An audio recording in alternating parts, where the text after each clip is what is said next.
Hi, I'm Hal Roberts. This is Bridge City News. Here's some of the top stories we've been following. Thousands of Canada Post employees have walked off the job across the country. The union representing workers say they've been frustrated with the bargaining process. We have reaction to the city of Regina deciding against raising a Palestinian flag at City Hall. And we hear about how an edible cricket farm in Ontario funded by taxpayers is struggling and has laid off a number of staff. Your nation, your province, your southern Alberta. From the heart of Lethbridge, it's Bridge City News with Hal Roberts. Thanks so much for joining us.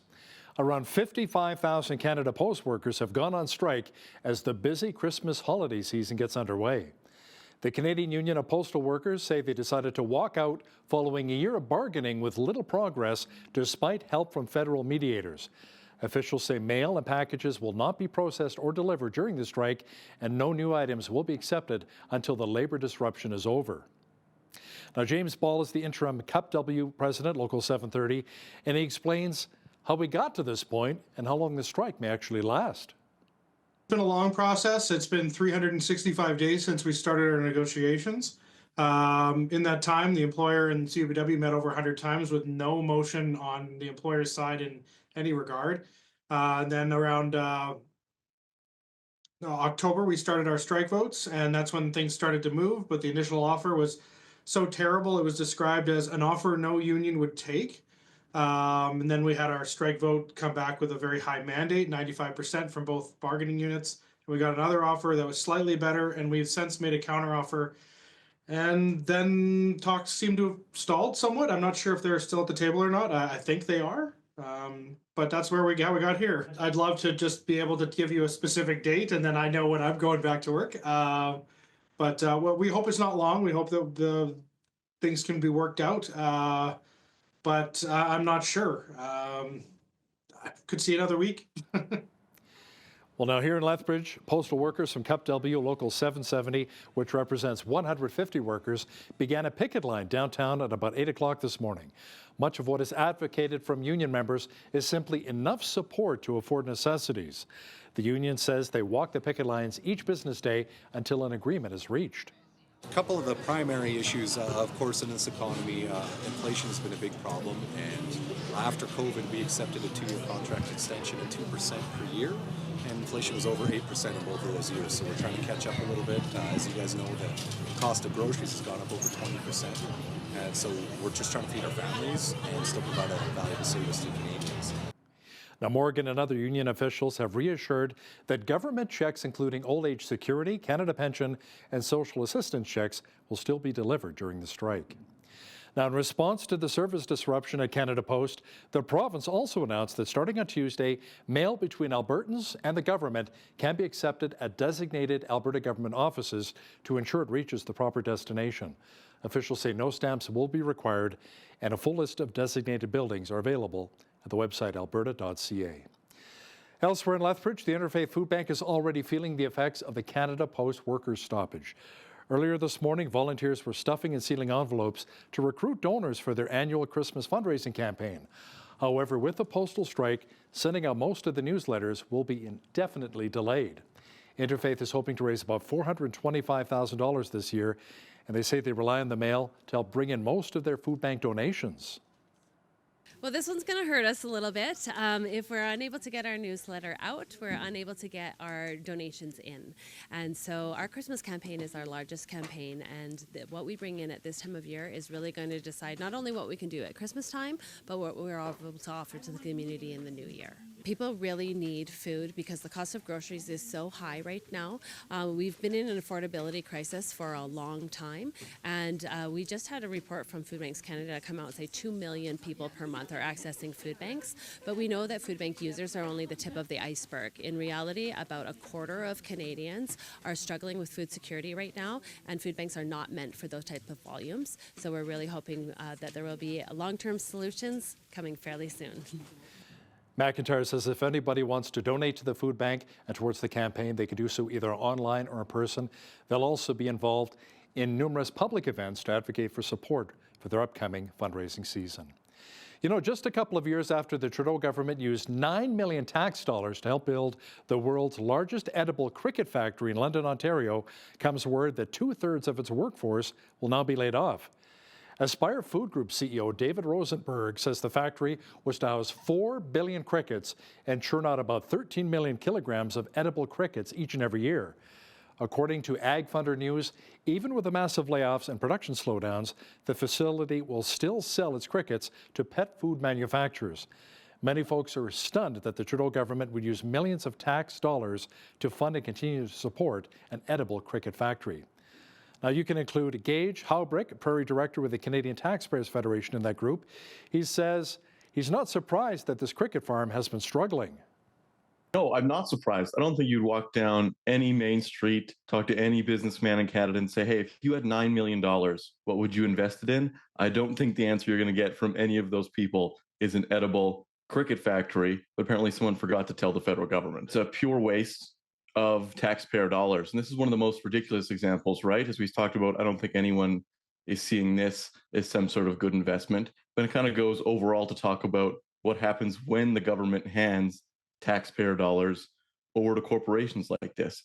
If there's an investment that makes sense, any smart business person is going to do it because they want to make money.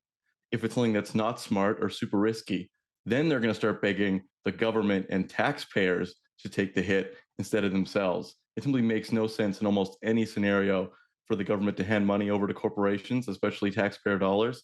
And it makes even less sense when it ends up trying to prop up a cricket factory. Now, the company which runs the cricket factory, Aspire, was founded by 5 McGill University students. Their pitch and why they attracted federal tax money is that crickets have a lower environmental footprint than either meat or dairy. The inquiry's report into foreign interference is now due by the end of January. The federal government has agreed to give Inquiry Commissioner Marie-Josée Ogg an extra month to hand it in. The Trudeau government says opposition parties have been notified of the extension. The Commission of Inquiry's latest public hearings looked at the ability of agencies to identify and counter foreign interference and held policy roundtables to help develop recommendations. A Palestinian flag-raising ceremony that was supposed to take place today at Regina City Hall was canceled. A late email from the city of Regina said, quote, at the direction of Mayor Sandra Masters, the flag-raising and ceremony for Palestine planned for November 15th will not proceed. There was no reason given as to why. Organizers of the planned event expressed deep disappointment. They said police would have been present at the event and that the ceremony would not involve slogans, posters, chanting, or speakers. The Canadian government currently recognizes Palestinian territories as entities separate from Israel, but not as a state unto themselves. Now, the Center for Israel and Jewish Affairs applauded the move, which it said demonstrated strong leadership and moral clarity from Regina Mayor Masters. U.S. President-elect Donald Trump is putting together his cabinet and senior staff for a second term in the White House before taking office in January. Trump must nominate leaders for 15 government agencies and other top administration jobs that require Senate confirmation, along with appointing senior staff. Some may view certain appointments as controversial. Now, to talk about this in more detail is U.S. political correspondent Lisa Daftari, who joins us from Los Angeles. Lisa, one of the appointments which is raising eyebrows is naming a Fox commentator, Pete Hegseth, as Defense Secretary? Yeah, it's interesting. You just called him a Fox commentator. Some people are just referring to him as a Fox News host. He happens to have that as his day job, but that's not what his qualifications are for the job. He served in Iraq and Afghanistan. He chose to dedicate his life to being an advocate for vets. And no, he has not been a establishment bureaucrat. But maybe that's the better thing about, what he can offer. Now, Democrat turned independent Robert F. Kennedy was named Health and Human Services Secretary. Lisa, is this kind of a thank you from Trump for all of his support? You can call it a thank you. That's what all appointments are, regardless of which party we're looking at. But in this case, if you recall, RFK, when he dropped out of the race, he gave a very long talk, mostly focusing on his purpose in being in the public light right now is to shed light on how toxic so much of the food we consume, the lifestyles that we have here in America, and how he can get in front of this. Now, the only people that really should be worried about his positioning are the pharmaceutical companies. He was anti-vaccine. He may change the course of pediatric vaccine schedules. Now, Trump also announced that Elon Musk, a billionaire backer, will also be helping out in the Department of Government Efficiency. Does that mean there will be less government spending and perhaps less bureaucrats? What we forget as Americans, as Canadians, is that these politicians are hired by us and work for us, meaning we should cut the fat. We should be able to say that, if this is excessive spending, this is taking excessive time, let's streamline the process. Who better than somebody who has set up so many successful companies, a billionaire, somebody who doesn't need the money or the title or the status, but truly loves his country. It was surprising to see him pair up with Donald Trump to begin with, but then he went full force, doubled down on that relationship, and now got himself a position in the White House. U.S. political reporter and host of the Foreign Desk, Lisa Daftari, thanks again for joining us today from Los Angeles. As Métis Week comes to a close, the Alberta government announced the completion of Phase 1 of the Conklin Indigenous Housing Initiative. Officials say it'll provide 15 affordable housing units. A total of $4.4 million was contributed to the initiative, which includes 5 four-bedroom units designed to support Métis families living in the Wood Buffalo region. The Conklin Resource Development Advisory Committee also pitched in with $1.2 million, and Cenovus Energy contributed with $2 million per year over the next 5 years, including the 15-lot subdivision. Just 2 days after Alberta Premier Daniel Smith addressed the Lethbridge Chamber of Commerce with UCP candidate for Lethbridge West, John Middleton Hope, NDP leader Naheed Nenshi arrived in our city to support the NDP nominee, Rob Miyashiro. Now, like the UCP on Wednesday, Nenshi and Miyashiro addressed the crowd and answered questions on where they stand on a wide variety of issues. Nenshi was rather critical of Premier Smith on not yet calling the Lethbridge West by-election and accused her of being cynical with the timing. The Premier's got the power to call a by-election. She's had since July 1st to call it. It's very clear why she's stalling. She wants the election to happen when there are no students in Lethbridge West to vote. It's pretty cynical. It's pretty wrong. And for an excuse, she's trying to blame it on me. But here's the thing, Premier. If you want to create a vacancy for me by firing one of your underperforming ministers in Calgary or Edmonton, I'm happy to run. Meanwhile, Lethbridge deserves an MLA who knows Lethbridge well, and Rob Miyashiro's that guy. The by-election is a chance for people in Lethbridge West to give their protest to what the UCP's done in the last, not just year and a half, but the last 5.5 years. If people have concerns about what's going on with this government, their chance is now to protest it, to send an NDP MLA to the legislature on there's a number of issues. It's a matter of representation for Lethbridge.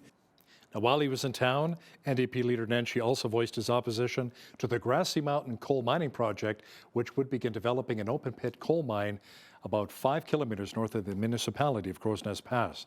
The residents of the area will vote on whether or not to support the project through referendum on November the 25th. Police in our city have laid charges in connection with an incident at a Southside motel on Thursday morning. 5 people were charged and a loaded shotgun was seized as police responded to a report that 2 women who were wanted on outstanding warrants were inside of the motel on Mayor McGrath Drive South. Outside of the shotgun, police also confiscated ammunition, a knife, methamphetamine, and cell phones. 35-year-old Joel Robert Dragland, 34-year-old Kyle Dwight Miller, 36-year-old Layla Grace Whalen, 30-year-old Ricky Marie Peters, and 35-year-old Crystal Dawn Quinton all face various charges, including resisting arrest, unauthorized possession of a firearm, and breaching a probation order. The accused remain in custody as they await their bail hearings. Health experts agree that feeling well is fundamental to functioning well. Now, in addition, being in a good place not only benefits us, but also those around us. Mark Slomp, Executive Director of Student Services at the University of Lethbridge, explains why it is so important to prioritize wellness. I think that it's important to stay mentally healthy because that's when you can offer the best of yourself to those around you and make the the greatest contribution with your life. You'll be more productive, more joyful, more energetic. If you're feeling well, you'll function well again when you're feeling well. I think that's part of the reason why prioritizing wellness is so important. There is more of a focus now on flourishing, on looking at the positive side of mental health and figuring out what we can learn from that. Psychology has long had a history of looking at deficit, and now the emphasis is more on what does optimal functioning look like, and what can we learn from that about how to be proactive about establishing healthy behaviors, healthy functioning, which will then lead to feeling well. According to Stats Canada, less than half of Canadians aged 15 years and older said that they were feeling highly satisfied with their lives this year. That number is down from 54% from 3 years earlier. Lunch is on Us. Now, that's the name of the new initiative where Lethbridge Polytechnic will provide 300 daily lunches to feed hungry students.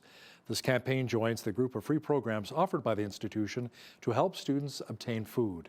Angela Fretz-Waters, Association Services Coordinator with the Polytechnic, explains how the process works.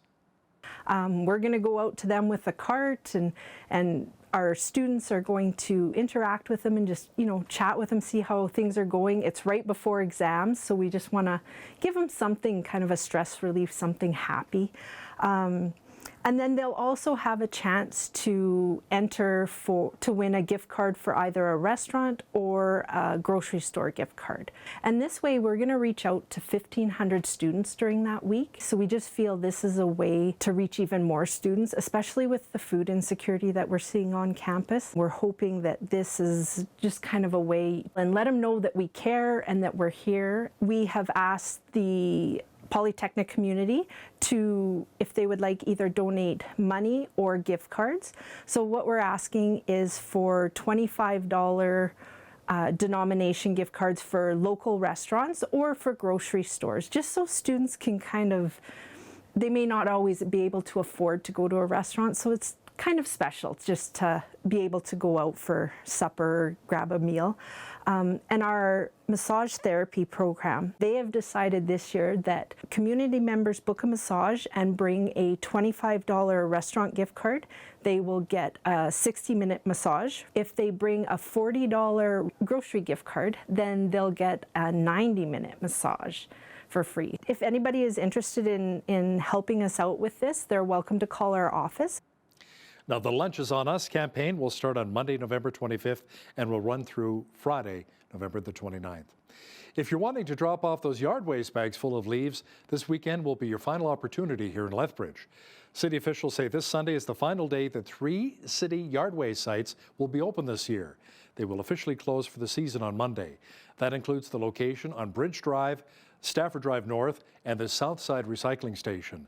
This year, the sites collected a total of 968 tons of yard waste, which was diverted from the landfill, and saw over 32,000 site visits. Officials say the city's recycling stations, meanwhile, will remain open year-round. Well, Grey Cup Sunday is just around the corner. It's coming up this weekend. The CFL Championship match will feature the Winnipeg Blue Bombers taking on the Toronto Argonauts. The city of Calgary is well represented at the big game. The Calgary Grey Cup Committee brought a horse named Tough Enough into the lobby of the Vancouver Hotel. That's a big horse. The group has been holding the annual tradition since 1976. Tough Enough, I love that name. And it should be a fun time in Vancouver for the Grey Cup, it usually is. Well, here in southwestern Alberta, we've been enjoying some sunshine and mild temperatures, and that should continue as we make our way into the weekend. Have a look at the weather pictures on deck.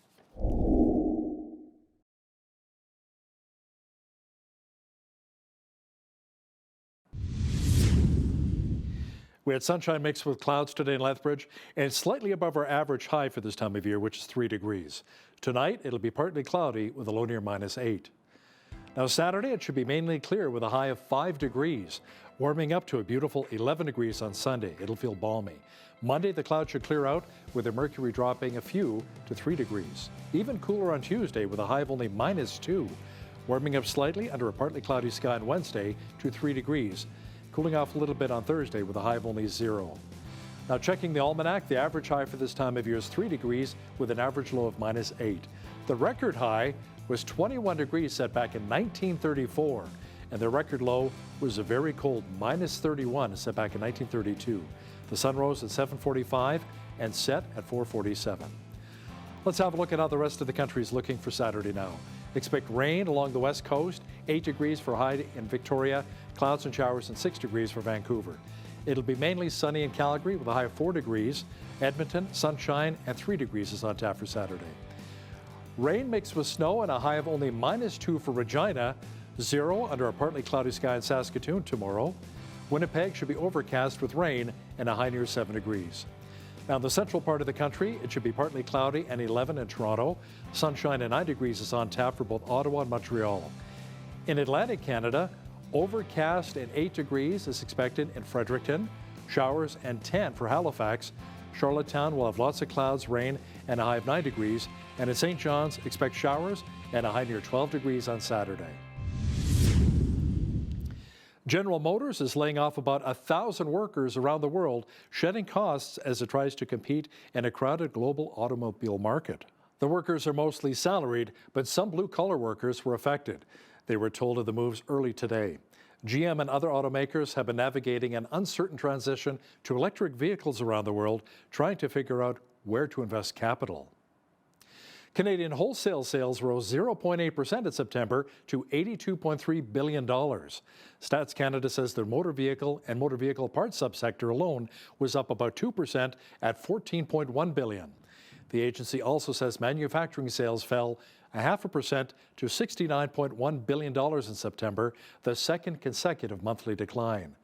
Now, sales of petroleum and coal products also fell 7.5%, while production of aerospace products and parts dropped to 4.2%. The number of homes sold in October rose 30% compared with the same time a year ago. The Canadian Real Estate Association says that marks a shift from the market's recent holding pattern. The national average sale price for a home in October was about $696,000. That's up 6% from a year earlier. The number of newly listed properties was down 3.5% month over month. Now, here's a look at today's markets. The TSX was down 158 points on the day to finish at 24,890. The Dow was down 305 points to 43,444. The S&P 500 was down 78 on the day to 5870, and the Nasdaq was down 427 points to 18,680. West Texas Intermediate Oil was down $1.74 to $66.96 US per barrel. Natural gas was up 5 cents to $2.83 US. Gold was down $2.50 on the day to $25.6570 US an ounce, and silver was down 26 cents to $30.24 US an ounce. Feed wheat is at $8.08 per bushel, barley's at $6.27, canola's at $14.73, and corn is at $7.46 per bushel. Live cattle were unchanged for the December contract at $182.95. Feeder cattle were down $1.75 to $264.05, and lean hogs December contract was down 60 cents to $79.50. The Canadian dollar was down slightly over the past 24 hours to 71 cents US.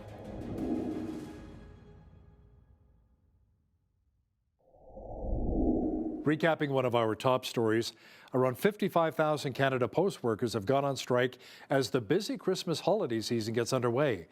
The Canadian Union of Postal Workers say they decided to walk off the job following a year of bargaining with little progress despite help from federal mediators. Some members in our family have become not vegetarians, but vegan. And many times it's due to food allergies, sensitivities, or sometimes just by personal choice. Coming up, BCN's Naveen Day is going to chat with Jillian Hallworth, an instructor at Lethbridge Polytechnic, about what a vegan diet actually looks like. Listen, when you see news happening in your community, be sure to send us an email at info@bridgecitynews.ca. Also visit our website anytime to check out a number of stories and interviews.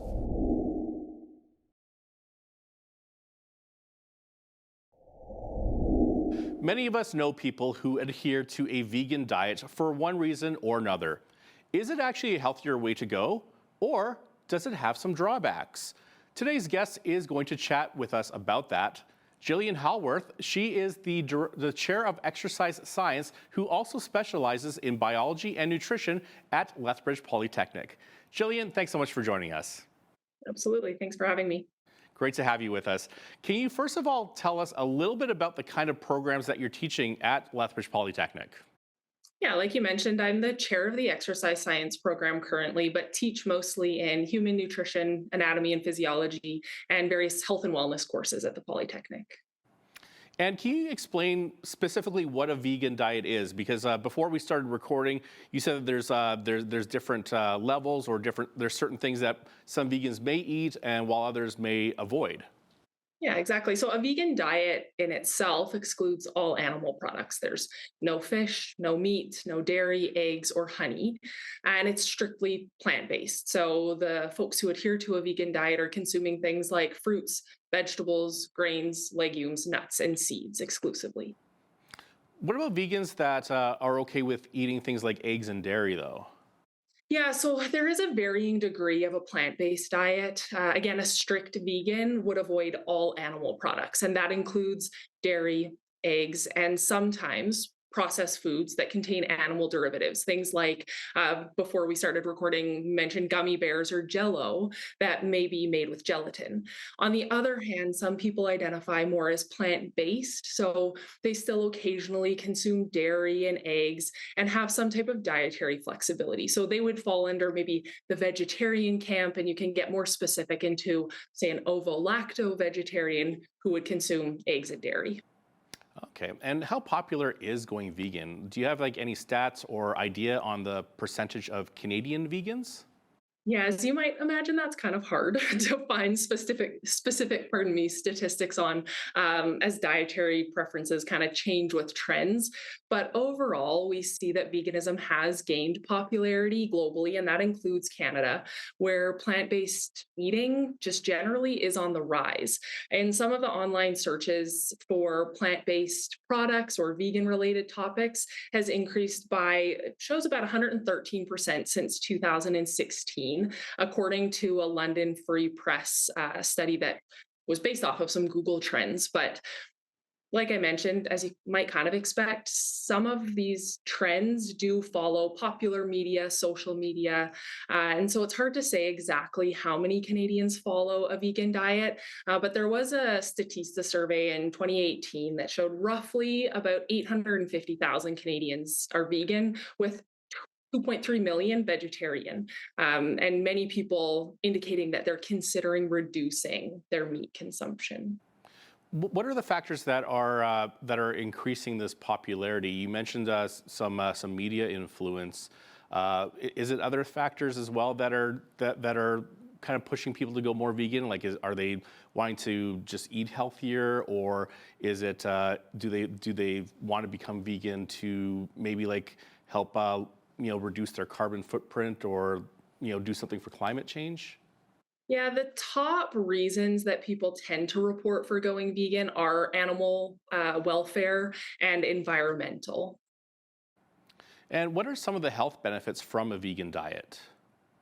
Research that's linked to a vegan diet shows that the diet could lower risk for certain chronic conditions like heart disease, type 2 diabetes, high blood pressure, and certain types of cancers. And it's typically because the diet is generally higher in fiber, lower in saturated fats, and that can improve cholesterol levels and generally support cardiovascular health. And growing up, we've been taught that everything in moderation is okay, but what are some of the potential problems we can experience when we leave out entire food groups like meats and dairy? Yeah, cutting out entire food groups, again, like meat and dairy, could introduce a person to susceptibility for certain nutrient deficiencies. And that's particularly for nutrients like iron, vitamin B12, calcium, and omega-3 fatty acids. It's really important if a person is making any type of elimination to their diet, be it for environmental or animal rights reasons, that they're carefully planning their diet to ensure that they're getting the balanced and adequate nutrients that they need. And prior to our interview, we were talking a little bit about you can't trust everything that you read on social media. One thing that's out there is that soy is often part of the vegan diet and can even act as a substitute for many ingredients that are outside of the vegan diet. However, there's numerous articles that you can read on various social media sites that suggest soy can potentially negatively affect men by lowering testosterone and raising estrogen levels. But other experts call that a myth. What are your thoughts? That's a pretty loaded question. That's a big I thought it was debate. being balanced there.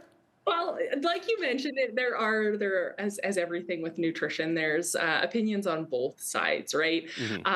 In terms of soy, it is an incredibly well balanced plant-based protein. It has all of the amino acids that a person needs, and so my opinion would be tofu or other soy products, things like tempeh, they're a great substitute for proteins that could otherwise be missing in the diet. In terms of some of the things that we feed ourselves, soy would not be on the top list of my concerns. I see. And what types of foods do vegans usually substitute for the missing proteins? We've talked about soy, and which also like tofu, which is soy based. Yeah, so vegans can get protein from a number of different foods: beans, lentils, tofu, tempeh, a product called seitan, quinoa, chickpeas, any of your pulses. And those plant-based proteins can quite easily meet the daily requirements when consumed in adequate amounts and ensuring that there's variety. Now you mentioned one ingredient there, seitan. I've never heard of that. What is it?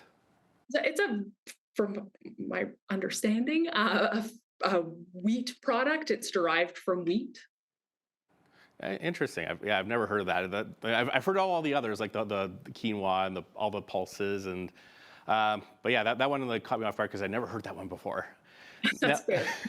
Now, I often hear that supplements are necessary with a vegan diet to ensure calcium, minerals, and vitamins are kept at the proper levels.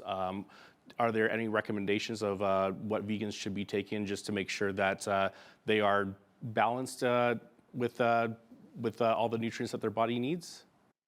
Yeah, so since some of the nutrients that we mentioned before, things like vitamin B12, omega-3s, iron, and calcium could be harder to obtain solely from plants, certain folks, those who follow a vegan diet, say, for example, might benefit from supplements or fortified foods. And of course, as with any nutrient replacement or any supplementation, it's important that a person's consulting with their healthcare provider in order to ensure what supplements they need, what's necessary for them. Now, when it comes to a vegan diet, should we be concerned about the overall cost? Is it more or less expensive? Because it seems like when you go to the supermarket, all of the whole foods, the raw foods, there tends to be more volatility with the pricing, and because I've noticed my grocery bill has gone up quite a lot over the last few years. Yeah, and I think we've all probably noticed that, right? Groceries have gotten more expensive over the past couple of years, regardless of what diet you're consuming. And a vegan diet can vary in its cost. Whole plant foods, things like grains and beans, are often quite affordable. They can be dried, they can be canned, and that's typically a quite cost-effective way of getting a nice variety of nutrients. If you're able to eat in-season vegetables or frozen vegetables, that's another great way to make a vegan diet more cost-effective. But when you start to get into those specialty vegan products, things like plant-based meats or dairy alternatives, that certainly starts to add up. And maybe directing the budget around whole foods rather than some of those processed vegan alternatives could help a person looking to keep their costs low. I remember growing up, my mom would always insist that we eat a vegetarian lunch and save the meat for supper. And she was always saying, like she would, growing up in an Indian family, my mom would often cook dal and rice for lunch, which is like lentils, and she was saying how affordable it was. And so even when I get a little homesick or I miss my parents, I'll cook dal and rice just as a little bit of a comfort food. Very affordable, actually. Well, and a great option, going back to the protein conversation that we had, right? Saying like, is soy a good option? I mentioned that it's considered a complete protein. It has all of the amino acids that you need. Eating something like dal, which has your lentils and your rice, makes sure that you're getting that complete amino acid complement. Rice is missing one of the essential amino acids. Lentils are missing the other, or another, not the other, but another essential amino acid. And so when you pair those two incomplete proteins together, you get all of the essential amino acids that you need. So it's a fabulous pairing. Will a vegan diet help lose weight? And if so, why and how? Some people do lose weight on a vegan diet, often because it's lower in calories and it's higher in fiber, which can promote fullness, make a person feel more satiated in between meals. And so a well-balanced vegan diet could aid in weight management. But like any weight loss, it really comes into energy balance. Are you consuming less energy than you're expending? If so, weight loss is more likely. So it really depends. Again, folks who maybe rely more heavily on some of those processed or ultra processed vegan foods might find it a little bit more challenging for weight management if, again, energy balance is in a surplus. How difficult is it to stick to a vegan diet if you're on the road a lot or you travel for work and maybe you have to eat in restaurants more often? Yeah, sticking to a vegan diet on the road can be challenging, but more and more restaurants now are offering vegan friendly options, or they might indicate on the menu with a V or a leaf or something Hmm. menu option that it's a vegan friendly or a plant based option. Some places might require a bit of flexibility or creativity. Some folks might find it easier to order sides or ask to modify menu items.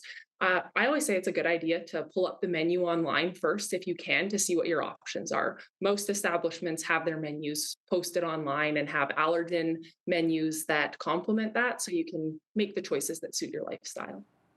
And generally, sticking to a new diet or a healthier diet can be challenging no matter what type of diet it is, especially like if you're accustomed to eating a certain type of food. For me, driving past those golden arches, I'd want to sink my teeth into a Big Mac, or craving that steak when maybe I shouldn't be eating it like every week, but as a treat. So, what advice can you give to those that want to get onto a vegan diet, but maybe don't have as much willpower as they need? Willpower and moderation are two words that have come up here that are challenging for folks, right? I think it all comes down to your why. If you're deciding to consume a plant based diet just because it's the trendy thing to do, it's probably going to be harder to adhere to. So, figuring out some type of reason or some type of motivation that aligns with your values and your beliefs is going to make those decisions just a little bit easier. And if you're going to try a vegan diet, what should you do? Should you just jump all in, or is it better just to ease into it bit by bit? Transitioning gradually allows time for your gastrointestinal system to adjust. Like we've mentioned before, there's a lot of fiber in a vegan diet if you are sort of relying more so on those whole plant foods, beans. Your vegetables, and so easing into that can make that transition a little bit more comfortable on your gastrointestinal system, and can also make the diet easier to maintain long term. Going all in, of course, is an option, but it can take some extra planning in order to avoid those nutrient gaps and even food fatigue, getting tired of the same things if you're consuming those over and over again. I'd say easy. And a lot of these ingredients that we talked about, these are high fiber ingredients that could potentially be really beneficial for those with diabetes. Can you talk more about that? Yeah, so fiber helps to slow the blood sugar response. So when you're eating a meal that has a good amount of fiber and also has protein, instead of seeing your blood sugar levels spike and then really quickly drop, that fiber helps to slow the absorption of glucose into the bloodstream. And so it is quite beneficial for folks who struggle or are impacted by diabetes, but also folks who aren't, for regulating the blood sugar levels following a meal. Jillian Hallworth is the chair of exercise science, specializing in biology and nutrition at Lethbridge Polytechnic. Jillian, thanks so much for sharing all that information with us today. Jeff, thanks so much for having me.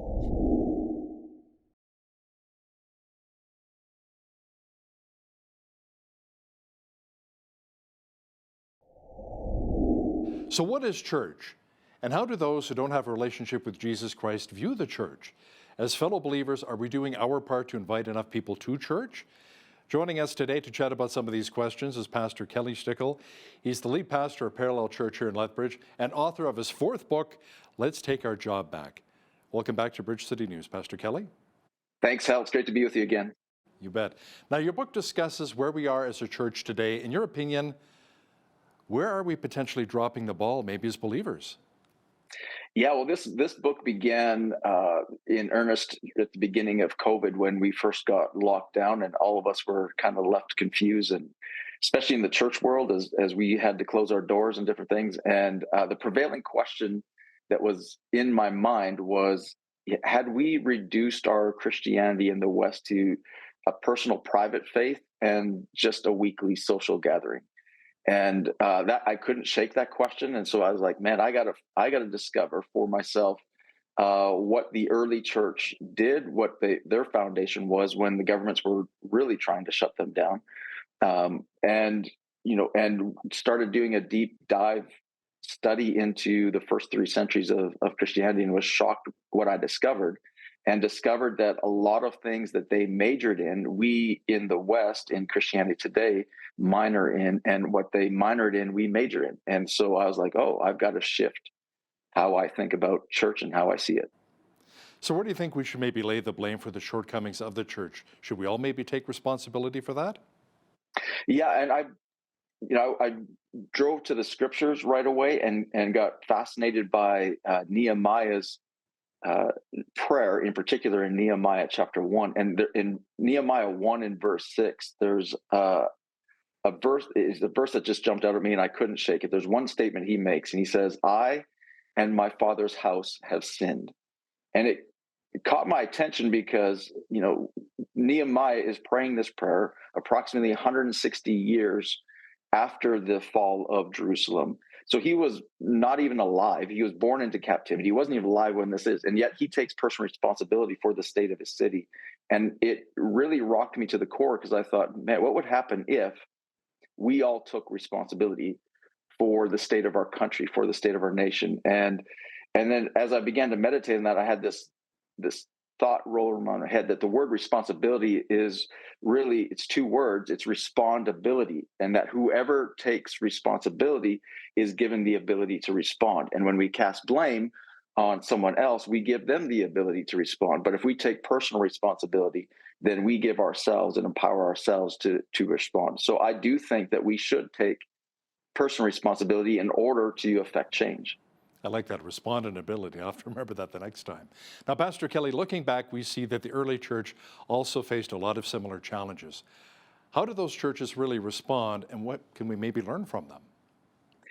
Yeah, it's interesting. They took personal responsibility, but they really took upon themselves. And I hadn't noticed this before, hadn't been taught this before in Bible college, but the activities of the early church, they, they really, really focused on taking care of the needs around them. What they were known for, primarily from both the Roman authorities and from the populace that we have letters of and still today, was that they took care of the poor and the needy, and to such a degree that Emperor Julian the Apostate at the end of the 4th century lamented that the Christians, and the church in particular, had more influence in his empire than he did as emperor of the most powerful nation in the world. And I was like, yeah, it's simply because of their care for the poor, in his words. And so I was like, wow, they really majored in the 6 things that Jesus taught us to do in Matthew 25, when he said to the disciples, when I was hungry, you feed me, and when I'm thirsty, you give me drink.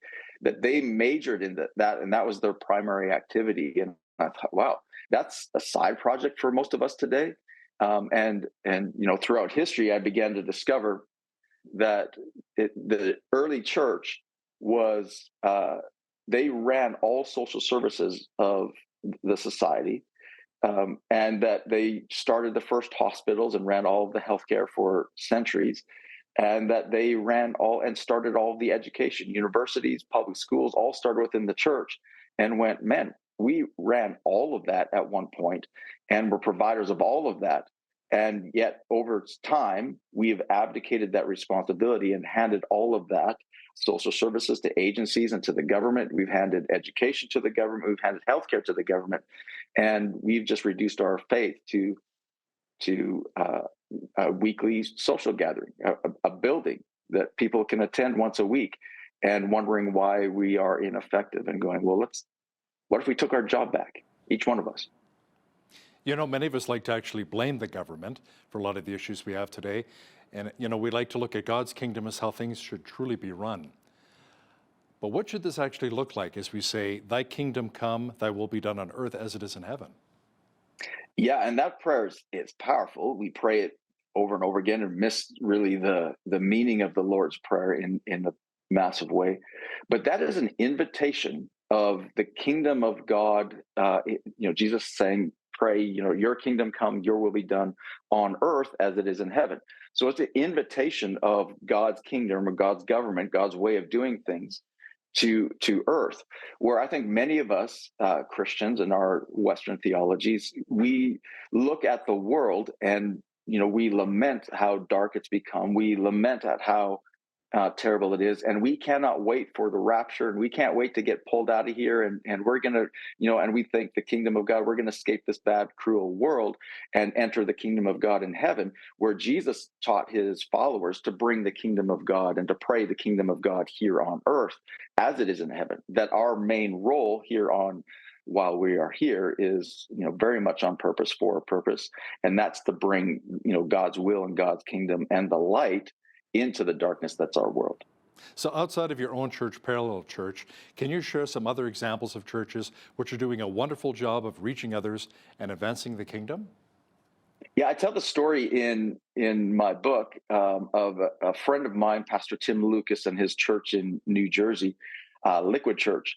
In 2021, they began to talk about and he discovered in reading an article that the majority of bankruptcies that happen in the United States actually happen because of medical debt. So he presented this to his church, and they did an offering, and they raised $13.7 million to erase 3,800 people's medical debt in, not just in the church, but all around in the community, and just, completely erased 3,800 people's debts. And I was like, wow.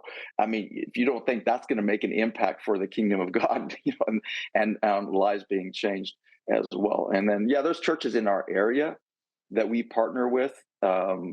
Here in Lethbridge, there's a number of churches that we partner with, but there's churches in Church of God in Brooks is a great example of reaching out in the community. We've got Life Church in Medicine Hat's another one that does the same thing. So it's we're excited about it and starting to see churches that are saying, hey, I'm going to take the responsibility for the needs in my community, and it's our job to meet those needs. So now you believe that the church really needs to become the solution for the needs of our community, as we were just discussing. Can you expand on that even further?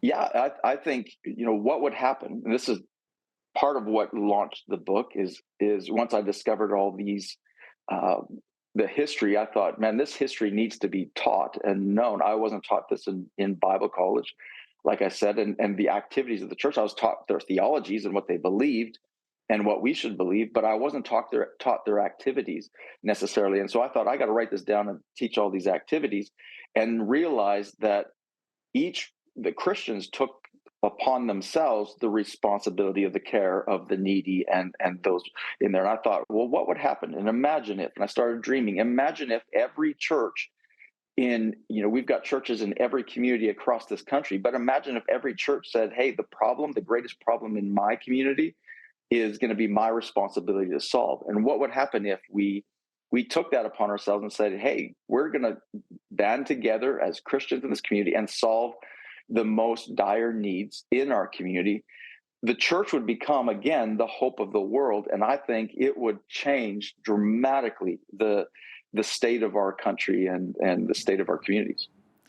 Some churches in communities that I've lived in have become very insular.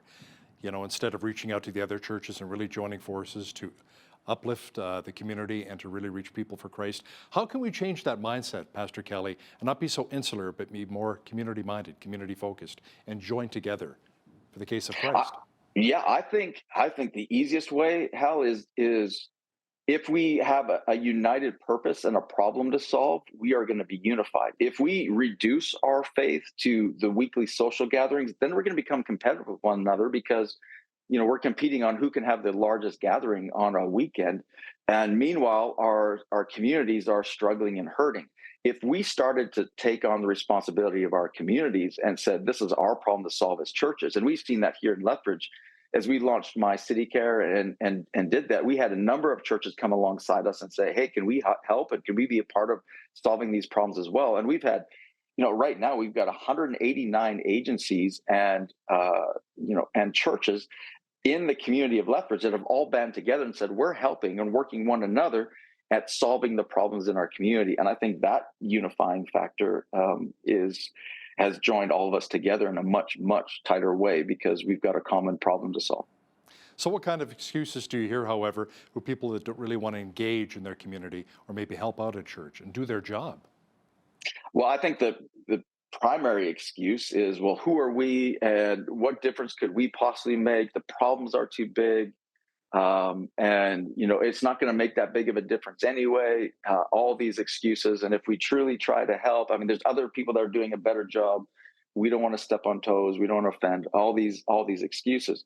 And I come back to Nehemiah. Nehemiah in verse 6 took personal responsibility. He said, I and my father's house have sinned, even though he wasn't there.